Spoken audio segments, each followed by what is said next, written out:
There once lived an inquisitive lawyer who dared to test Jesus with his sensitive question, which led Jesus to telling him a parable that is quite significant to believers all over the world until this day. This parable has been the subject of extensive theological reflection and has influenced various aspects of social and moral teachings across cultures and religions. Please like and subscribe as we begin.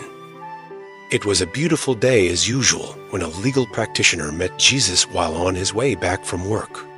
He was so delighted to meet the Son of God, as he knew that he'll have an answer to his long-awaited question. He asked, "Teacher, what must I do to inherit eternal life?"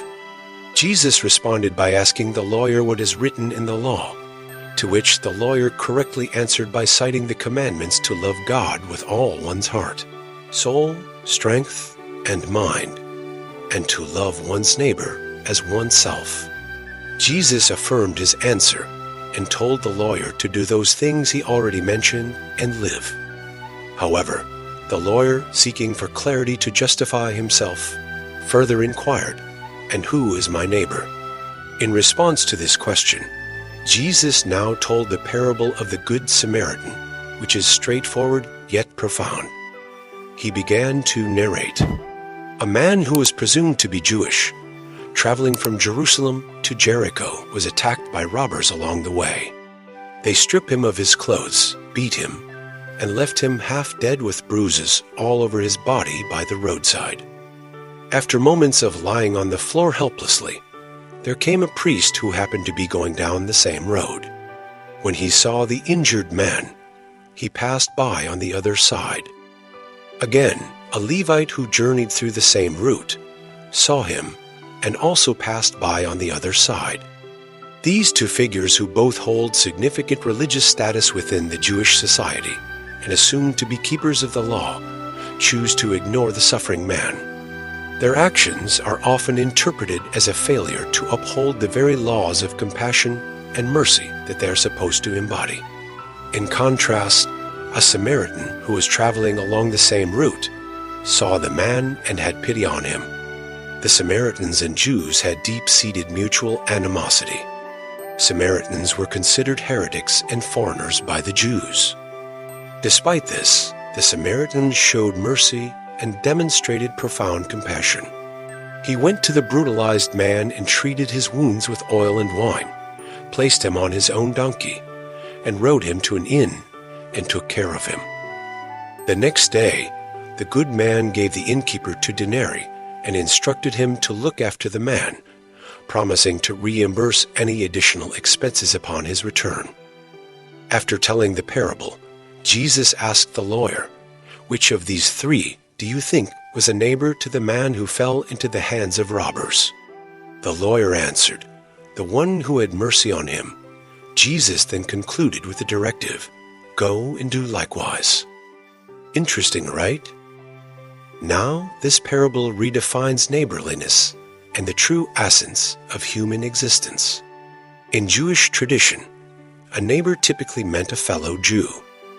However, by making a Samaritan the hero of the story, Jesus expanded the definition of neighbor to include anyone in need, regardless of ethnicity, religion, or social status.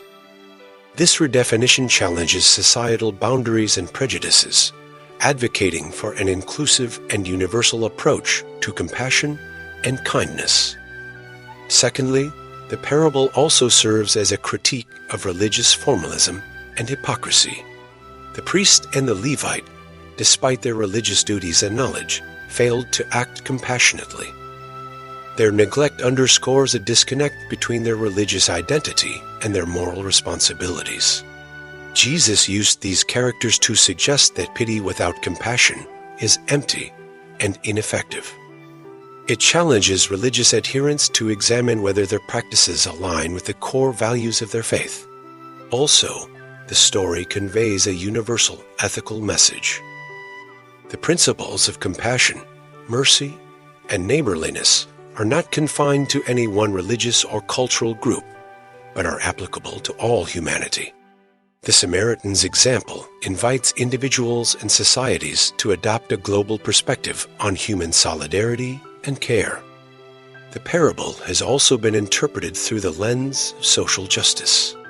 It calls attention to the plight of the marginalized and the responsibilities of those in positions of power and privilege to assist the vulnerable.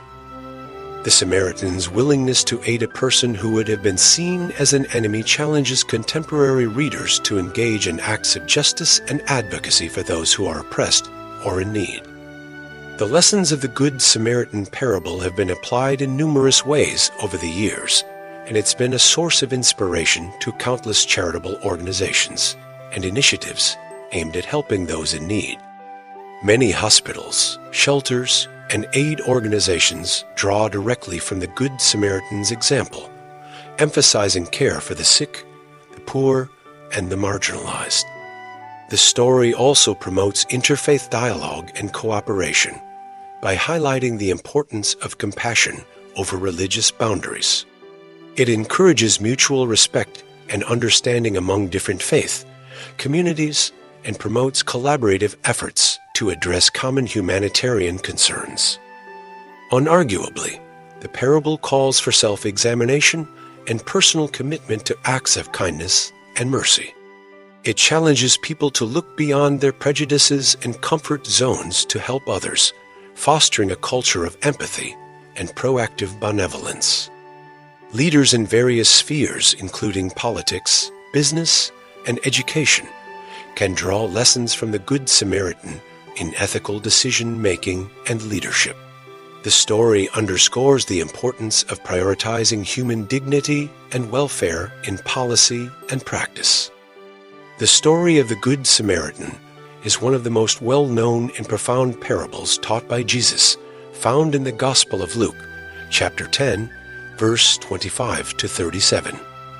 It provides a powerful moral and ethical lesson on compassion, mercy, and the true meaning of neighborliness. I hope this video has been a source of revelation and inspiration to you today. Do well to like, subscribe, and share your comments. We'll like to hear from you. Stay blessed.